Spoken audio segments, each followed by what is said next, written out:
Hey everyone, welcome back to Installation 00, and I wanted to update you guys on Project MJOLNIR. So for those of you who weren't aware, although you're probably aware now, I moved house just at the start of December. So before that, for about a month and a half before that, I was packing up at the old place and work on Project MJOLNIR and practically everything else aside from videos stopped completely while I was packing. I moved into this new property at the start of December, then it sort of set up time at this end.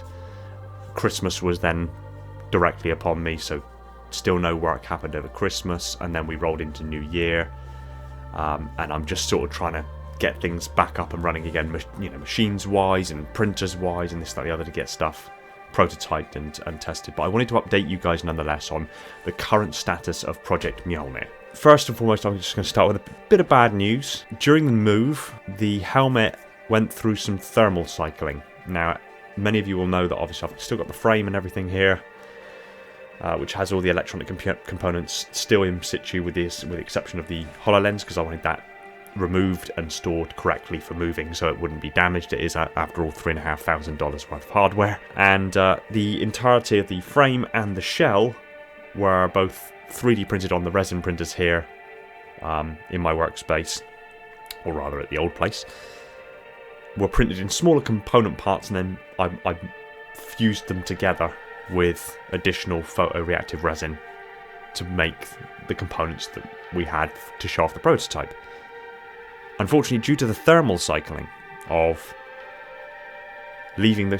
So bearing in mind, I moved things between the properties in sort of stages, so a lot of my work stuff remained at the old property while I was already living in the new property. So while it was in the old property, it went from being in an environment where it was inhabited and at a relatively constant temperature to suddenly dropping in temperature because we weren't having the heating on in a property we weren't occupying fully. So the thermal cycling then between being in a constant temperature to cold, into the car for the move to warm, into the outside space in the garage here for storage while I was setting up the stuff I need to live on a day-to-day basis, cold, back into the house, warm. The thermal cycling destroyed the shell. Again, it's just, at the end of the day, it's just plastic, and it was just a prototype, but the reality is the shell is in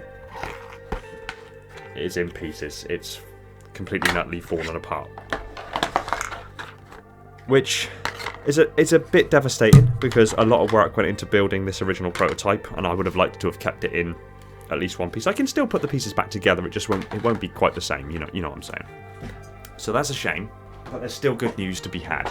So onwards from that, I contacted a company who were able to 3D print in aluminium 7075, which many of you will note was the material that I planned to make the frame out of. Now this frame is obviously still made out of the plastic that I 3D printed it in.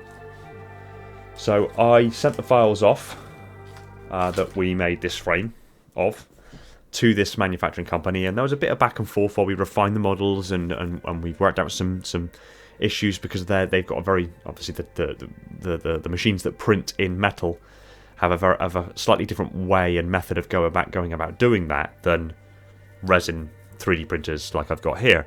So we needed to work out a few little design bugs and things like that of the models to get them to actually print well on these printers. So there was some back and forth between me and the company that lasted nearly 6 weeks.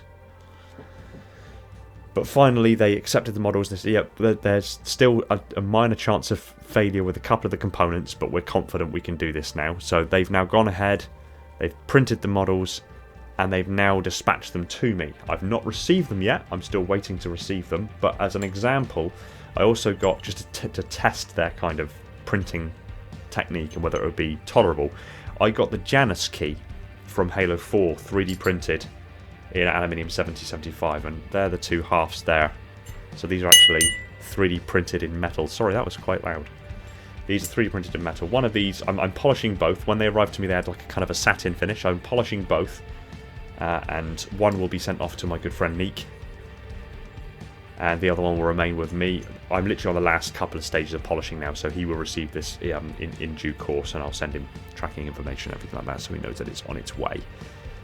So that just made sure that it actually printed in good quality, and you know, it was a decent print. I wanted to almost test their kind of printing facilities to make sure they could do what I want them to do. And I'm very pleased with the way that these came out, especially all the very fine detail on the faces there. So they are currently, they've finished printing the frame components now. They're being sent over to me when they arrive. I'll do some minor polishing and I'll reassemble them into a new frame, and then a lot of the electronics that are in this will either be transplanted or I'll just buy new components again and reassemble them in an aluminium 7075 frame. Then we just have to get the shell 3D printed in titanium grade 5. My father is hopefully going to do that for me. If not him, then again I have other contacts I can get in touch with. As you know, my father's a career engineer and worked in academia and has access to the machines that can do this sort of stuff. And for those of you who have questioned, because I've seen it a few times, the shell is actually going to be a single unibody. So it's going to be a solid single shell. But the frame is modular and can be taken apart. So what we'll do is we'll actually take the frame apart and reassemble the frame within the shell. And then we'll put the components in and everything like that. Then it's just putting the visor into it. The visor will be made of sapphire glass, and I've already sent off the specs for that to be fabricated. So that's on the way as well. As you well know, all of this was part of Phase 1 of Project Mjolnir. So the helmet is part of Phase 1. The environment system is part of Phase 1, which I've actually got on the seat behind me here. So the environment system, this is the suit that's got the carbon fibre pads here for heating the body, as well as tubing here for pumping cooled water around the body, and that goes to a little module, a little unit that's on the back, centre of the back between the shoulder blades, that cools the water with Peltier heat pumps and also outputs the energy you need to heat the carbon fibre heating pads to keep you nice and warm. And like I say, that also includes gloves that have the heating pads in and soles within the boots that warm your feet as well. The final component of Phase 1 for Project Mjolnir is the Spartan BDU. The BDU is all but finished. I just need to arrange a date or a time to go and collect it, basically. It's actually a point of mild frustration because the BDU has been... We had some issues with the BDU in the first place, in the first instance. So, for example, I approached a person to do the BDU for me in the first place, and they said yes, we can do it. Then there was like 6 weeks of radio silence. Then I chased them up and they said, we're pretty sure we can do it, but we'll get back to you. And then they came back and said, no, we're sorry, we can't do it. Then they gave me contact details for 3 people that they thought might be able to do it. So I contacted those 3 people. One of them blanked me entirely. Another one came back and said, no, I can't do it. And the third one said, yes, I can do it. The third one I went with, they gave me a quote. I sent all my sizes, my personal sizes and everything like that for it to actually be fabricated to my exact specifications. And I've unfortunately had to do quite a lot of chasing in emails and telephone calls to see where we are in that process. He's quite a busy man anyway. He's got a lot of other projects as well going on, so I understand if he had workflow ahead of me that needed to be fulfilled, and obviously he's still got to get in his annual holidays and whatever else. So I appreciate that things like this take time. It's just frustrating for me because I want to be able to deliver you the awesome content that I've promised you, and yet I have to tread water and wait around for other people to finish up their side of the process, which is frustrating for me.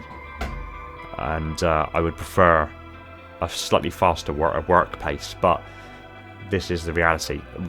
People seem to think, I think it's been jaded somewhat by movies like Iron Man and things like that, where people seem to think that you can, if you have the facilities and the money, you can just pump this stuff out, like this. And yeah, to a degree, you can. If you're a billionaire playboy philanthropist with his own workshop in his basement, yeah, you can do that. But I'm by no extent a billionaire playboy philanthropist. I don't have a mansion with an entire workshop in the basement. I have to outsource a lot of the work that's being done here. And that's frustrating for me, because I work at a certain pace, I work at a certain cadence that I've found through experience is actually significantly quicker than most people. And like I said, it's a point of frustration for me, because I promise you these things, I promise you updates, and I can't deliver them because I'm waiting on other people. So as things stand, I'm still waiting for a confirmed date to go and get the BDU. When that happens, I can go and get the BDU. I can integrate the cooling system I've got here behind me into the BDU, along with the biometrics that we've already arranged are going to be integrated anyway. I'm soon to receive the frame components for the helmet, and shortly after that we'll then make the shell components for the helmet. And then phase 1 is done. I've already instructed the team that are working with me to move on to phase 2, so they've already begun work on the exoframe itself for Project Mjolnir and the power articulators for Project Mjolnir. So they're already doing work ahead of me, and I'm consulting with them on a almost weekly basis to just see where they are in terms of progress, and give them funding where necessary and where possible to keep that development cycle moving forward. So we're making progress, but it's progress I can't show you. It's not tangible progress I can show you at this time, which is, again, massively frustrating, especially considering how many of you have donated to the GoFundMe, how many of you have shared the videos and commented and liked and subscribed. So it's frustrating for me to not be able to sit here in front of you now and present to you like phase 1 in its entirety finished. But this is the reality of research and development, of developing any product. There are delays. It is part of the process. There are circumstances where you have to wait upon other people externally to finish what they're doing so you can move forward. This is, again, a part of the process. So I don't want you guys to feel like no work's being done, because the work that I've been doing, the work that my team have been doing on Project Mjolnir behind the scenes is immense. Seriously immense. And there's people external to the team that I'm working with directly who are doing things that are just fantastic, and from what I'm seeing coming in dribs and drabs is fantastic. So there are some major updates on the way, some really major updates on the way to really showcase what's been done for phase 1 and to actually sign off phase 1 and then move on. But that's the situation at this time, which is, again, like I said, frustrating, but this is the reality. I just wanted to get on here, update you guys, let you know that things are still happening. There's been delays, but they're still happening, and expect updates in due course. Take it easy, everyone, and find peace in the domain. Thanks for watching. If you're new here and liked what you saw, go ahead and hit that like button and hit the subscribe button while you're at it so you don't miss my future uploads. Links are in the description to get connected and jump into the Discord community with me, and if you really love the content I'm making, consider supporting the channel over on Patreon for tons of awesome perks. Pop your comments down below if you have an idea of what I should cover next, and hang around for the end of the video for other suggested videos you might be interested in. Huge shoutouts to my patrons: Spartan10148, the Metarch of my installation; Falcon, Prophet, Phantom, Thomas, Mikhail and Irrefutable Justice, my monitors; Andrew, Cameron, Darian, Flaming Halo, Madness, Masked Owl, Michael, Spartan0137, The Cave Potato, Uwu Master and Wolf Eclipse, my sub-monitors; my growing fleet of Strato Sentinels; my ever-vigilant Enforcers;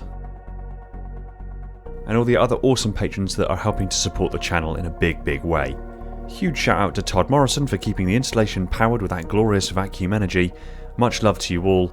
Take it easy, everyone, and find peace in the domain.